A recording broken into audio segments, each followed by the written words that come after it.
Hey, what's going on, guys? How you doing? Today I've got a interesting knife to show you. If you've been watching my channel, you probably remember seeing this guy right here. This is the Dalton Tiger 1. And I'll kind of go over a little bit about what I talked about in that video about the infamous Dalton.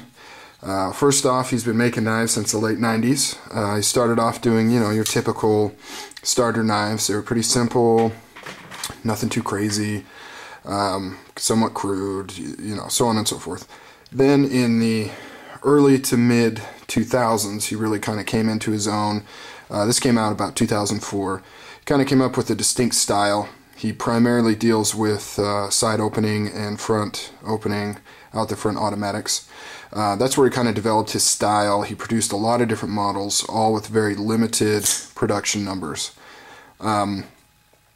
Then, over the last few years, starting about 2006, 2007, he kind of took a sharp left turn and started producing some knives that upset some people, alienated a lot of the knife community. Some of these knives were, and usually these knives dealt with the engravings actually on the knives, not that the design themselves was so crazy that it upset people, but actual things that the knife said. Some of those included crude language, racial, racist type things, and also things dealing with the devil. So today for you, I've got one of those controversial knives to show you. It belongs to the latter group, which is the devil. Now, you could view this knife in one of two ways, I think. You could say that this is a very interesting expression on his view of the current knife community, maybe custom knives in general, kind of an anti-knife. Maybe him being fed up with the whole custom knife world and kind of saying, well, take this, I'm going to make, the most ridiculous knife I can. And what supports that theory is the fact that he obviously can produce very nice designs. This by no means is the best example of that. This just happens to be the only one I have. But he's got a bunch out there. He was pretty respected when he was producing knives like this. Now, not quite the case. So to go from that to something like this, and what do we have here? We've got obviously the devil, maybe some chicken McNuggets falling out of his mouth. I think the devil likes chicken McNuggets. Falling into a flame, which is probably going to upset him. And then of course you've got a pentagram right here, which is neither upside down or really straight up, which if, you know what they say about pentagrams, upside down is devil, right side up is something else, I don't know. This is his offering knife. He also has some corresponding brass knuckles.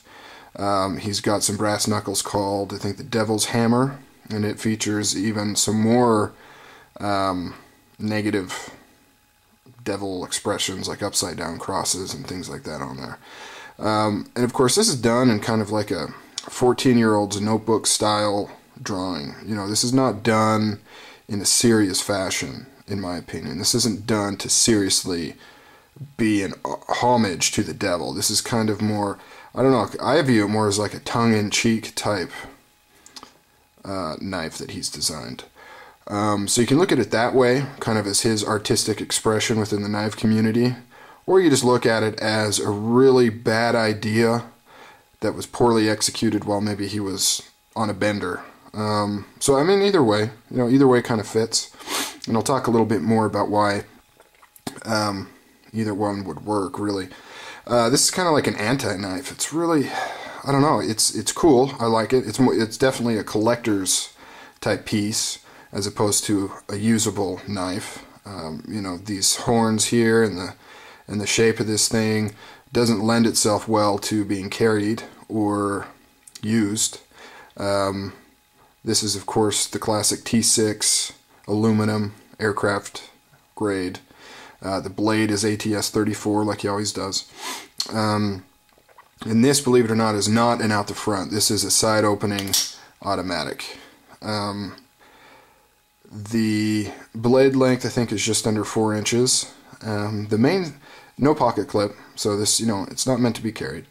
The main thing, though, that kind of sets this knife into a whole different zone is look at the blade here. We've got a dagger style blade. However, this is a true double-sided dagger blade. I should have brought some paper over here. I was going to, but both sides of this blade is razor sharp.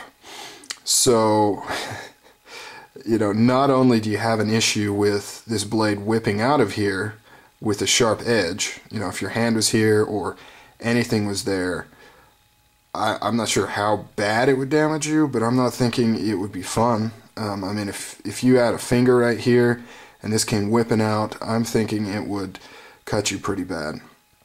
I've done paper tests on this, and this will slice right through paper like nobody's business. So that creates an interesting scenario. Second scenario is, how the hell do you close this thing? You can't grab the blade. I've already cut myself closing it. The best thing that I can figure is to press the button and then push on the ricasso there, which is, I think, the idea. As you can see, the ricasso is the only exposed part right here. So I think the idea is that you actually close it that way. I cut myself by trying to do it this way, and it slipped. I'd oiled it up a little bit after I first got it. Put a thin layer of oil on the blade. Went to close it this way, and about right there it slipped. Sliced my finger. Very clean cut. It'll heal up super quick, but it's tricky to close. This isn't just your grab it and close it, which is hard because my natural instinct is to just press this button, grab this blade, pull it around. Not a good idea. As you can see on this blade, we have a little filigree action on there, both sides of the ricasso. You've got the D inside of the, I forget the name of that style of cross, but he's got D in there for Dalton. Now, when I first got this knife, I was a little upset, a little pissed off. Everything I've talked about I was well aware of before I got it, but the main thing is the blade play.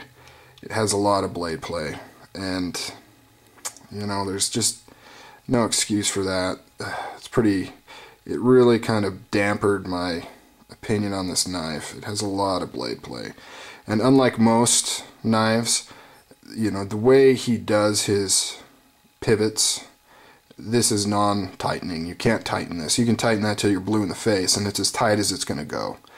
The tightness of the fit is all predetermined by the design, which, it has its ups and downs. Of course, the downs are, if it's not perfect, you get side-to-side blade play. The ups are, it's never going to loosen on you, because the opening and closing of the blade does not have any effect on how tight this is. So even though it is loose, it's never going to get looser with use. But that is a lot of blade play. And what's funny is the forward and back is tight as a drum. In fact, maybe even the tightest auto I have. I mean, not even a wiggle. And that's interesting because that's the hardest tightness to achieve, because you've got the back of this blade hitting a pin over here, and then you've got this locking mechanism, has a thicker piece that when the button's out, it's obviously pushed out as well, and it sits in a groove that's inside the blade. So it has to be aligned perfectly so that this prevents it from going one way, and then the stopping pin prevents it from going back. And if things are off a little tiny bit, one way or the other, either it won't lock or it'll have some wiggle. So the fact that he was able to achieve such a tight fit and yet have this much forward and back blade play, is a real shame. But I got it for an excellent deal, so I can't complain.